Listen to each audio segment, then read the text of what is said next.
The Lakers have finally traded D'Angelo Russell, acquiring Dorian Finney-Smith in return. Finney-Smith brings a strong defensive presence and relentless hustle to the team. I believe he'll quickly become a fan favorite in Los Angeles. Just listen to JJ Redick talk about him on his podcast from a few years ago to get a sense of his impact. The one guy, I just got to shout out because I love watching him play, and I've played against him now for a few years, and he does so many things that just don't show up in a box score, and that's Dorian Finney-Smith. Dodo is he's just an awesome player, and he's a player that can fit on any team in the NBA. I think he's incredibly valuable, great defender, hustles, makes all the plays. Defensively, Dorian Finney-Smith has been a key contributor for the Nets, leading the team with an average of 6 contested shots per game. This would place him second on the Lakers, where Anthony Davis leads with 9 contested shots per game. The second highest on the Lakers is Rui Hachimura with 4.9. Finney-Smith's defensive prowess makes him one of their best defenders, and he also fits well into the switching scheme that JJ Redick has implemented more this season. If Jared Vanderbilt returns to health, the combination of AD, Vandy, and Finney-Smith would create a formidable defensive trio. The duo of Max Christie and Finney-Smith on the perimeter would also bolster their defense.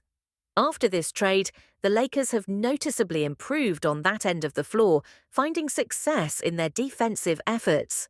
With perimeter defense being a long-standing issue, any support in this area should help them become a more consistent and top-tier defensive team.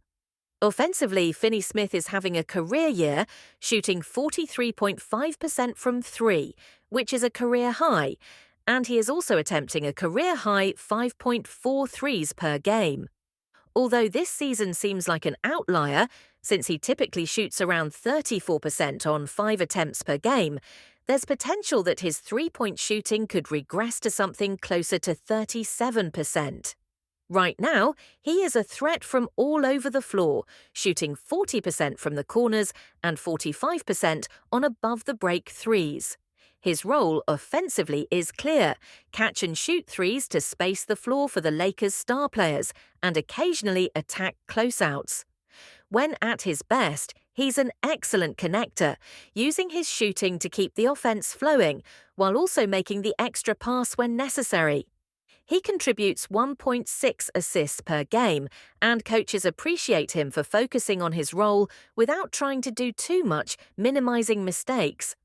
One interesting aspect of Finney-Smith's game is his willingness to screen. He's not afraid of contact and can be an effective screener, something JJ Redick will likely utilize well. Last season, he ranked third on the Nets in screen assists, 1.3 per game, and screen assist points, 2.8 per game. He's also a strong offensive rebounder, grabbing 1.6 offensive boards per game.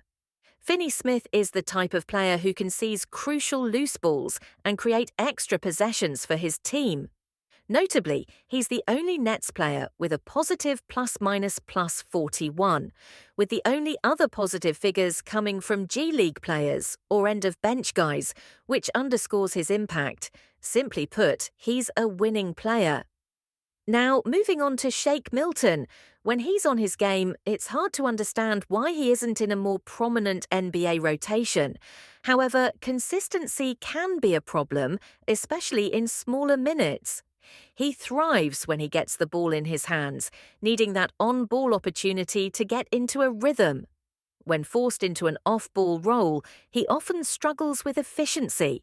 For example, during a stretch in the 2022 to 2023 season, when James Harden and Joel Embiid were injured, Milton started 11 games and averaged 20.3 points, 7.2 assists, and 4.8 rebounds.